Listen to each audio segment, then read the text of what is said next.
It seems that a lot of us are really drawn to the kind of scary stories, the ones that make the hair on the back of your neck raise up a little bit. And a lot of those stories are set in a graveyard, as is this one, Mary Culhane. Once there was a girl named Mary Culhane, and she lived with her family in a small cottage a ways outside of town. Now, the shortest distance between town and her home was through the graveyard. And one day her father was walking that way, and he stopped to rest for a while. It was only at dinner that evening that he realized he had left his blackthorn walking stick. His wife noticed him, how he was looking kind of troubled, and asked him what was the matter. And he said, "Oh, I stopped to rest today by a new dug grave, and I've left my walking stick. Oh, it's such a prized shillelagh. I'm afraid someone might steal it during the night." The children looked at one another and thought about those haunted tombs, and they looked down at their plates. Mary Culhane alone stood up, and she said, "I'll get it, Father." And before anyone could stop her, she was out of the house and into the darkness. Now, she walked for a ways until she came to that side entrance of the graveyard, and then she started following that path along until she came to the new dug grave. She saw her father's walking stick lying there in the loose dirt. And as she reached her hand out for it, a voice came from out of the grave. "Leave the blackthorn, Mary Culhane, and help me out of this hole." Mary was really frightened, but a power took hold of her and drew her to the edge of that pit, and she looked down. "Help me out of this hole." But Mary couldn't move, and that thing climbed out of that grave and climbed onto Mary's back and put one hand around her neck and with the other pointed a finger for her to walk away from those graves. Well, Mary was in kind of a daze, and she walked for a while. That weight was getting so heavy on her back. Finally, she stopped. She could go no further. "Walk on, Mary Culhane." Mary Culhane walked on. Finally, they came into the town where the houses were set side by side, kind of in rows up and down the street. And he pointed for her to go into the first house. As they got close to the door, he said, "We can't go in here. I smell the smell of holy water." And so they went to the second house. And as they got close to that door again, he said, "We can't go in here. I smell the smell of holy water." And so she took him to the third. And as they got close to that door, he said, "There is no holy water here." And so they went inside. And Mary took that dead man from her back, and she set him in a chair beside the hearth. And then he told her, he said, "Now find me something to eat and drink." Well, she went to the kitchen, and after a while she came back and she brought a bowl of oatmeal. "And where is something to drink?" And then she told him, she said, "There's nothing to drink but dirty water." He flew into a rage. "Bring me a razor and a dish." And she did as he said. And once again he climbed onto her back, and he pointed for her to go up the stairs to the second floor. When they got to the top of the landing, he motioned for her to go into the first room where there were 3 young brothers lying asleep. Well, he took that razor and that dead man, he cut the fingers of each of those boys, and he let that blood drop into that dish. And with the first drop, the flush left their faces. And with the second, their breathing stopped. And with the third, they were as cold and white as the corpse himself.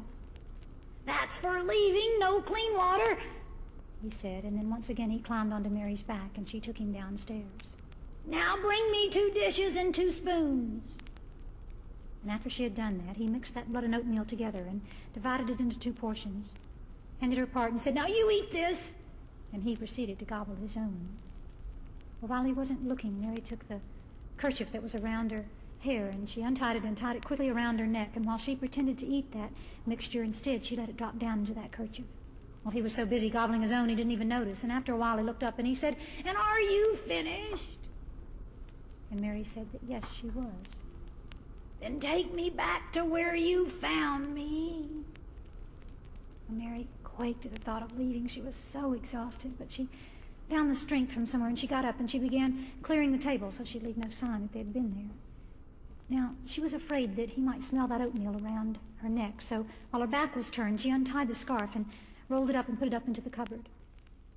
And then once again he climbed onto her back, and they walked out of the house. Now, he pointed for her to go back a different way, a shortcut through the woods. And after they'd been walking for a while, Mary asked, she said, "Is there any cure for those 3 young boys?" And he laughed and said, "There is none, for we have eaten it. But if any of that blood and oatmeal had been placed in their mouths, they'd be alive and never known of their deaths. But there is no way now." And on they walked. After a while, he pointed to a field over to the side that had 3 stone heaps in it. And he said, "Underneath each of those stone heaps there lies gold. But no one knows of it except the dead." And Mary shivered to hear that, for she knew that she was not dead. And on they walked, and then she stopped. She thought she heard the crow of a rooster. "Ah, that is no rooster crowing. That is only a lamb bleating for its mother. Now hurry on." And on they walked. Finally they came to the back entrance of the graveyard, and they followed the path along for a ways, and that weight was getting heavier and heavier, and she stopped again. She thought she heard the rooster crow. "Ah, that is no rooster crowing. That is only an owl. Hurry on." But she felt him tighten around her, and she was weaker, and she went slower and slower, and finally she came to that new dug grave. "Ah, Mary Culhane, it's into the grave with you." And he began pulling her down in that grave. Well, she was so exhausted, she didn't have much strength, and she was trying to struggle and pull back, and he was pulling her, and just then the rooster crowed for the 3rd time, and that corpse fell back lifeless. And with his last breath he said, "Ah, Mary Culhane, if I had known the rooster would crow 3 times before I had you in the grave, I would never have told you of the gold." And he was silent. Well, Mary took the lid to the coffin there, and she put it down as tightly as she could, and then she picked up her father's blackthorn walking stick, and she headed for home. The first light of dawn was just coming into the sky when she reached the cottage. Everything was very quiet. She walked in and she set the walking stick beside the hearth, and then she fell into bed exhausted. Well, about mid-morning she was awakened to her mother's rough shaking. "Get out of bed, you lazy girl. Here you are still asleep, and the sons of our neighbors have died last night. Get up, we must go to their wake." And she rolled over and she said, "Then go without me, for I am sick with weariness." And her mother saw that she was as pale as the sheets themselves. So she covered her back up again, and the mother and the rest of the family left the house and went to the neighbors. Well, around noon, Mary finally got out of bed, still very tired, and she fixed herself just a little bit to eat, and then she headed for the neighbor's place. When she got there was a lot of people gathered around, all the friends and neighbors and family. And she worked her way among them until she found the parents. And when she saw them, she said, "There's no need to be upset."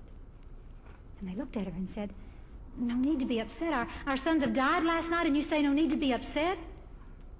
And she said, "What would you give if someone could bring them back to life?" And they looked at her and said, "This is no time for such cruel jokes." And they turned to leave. And she said, No, wait.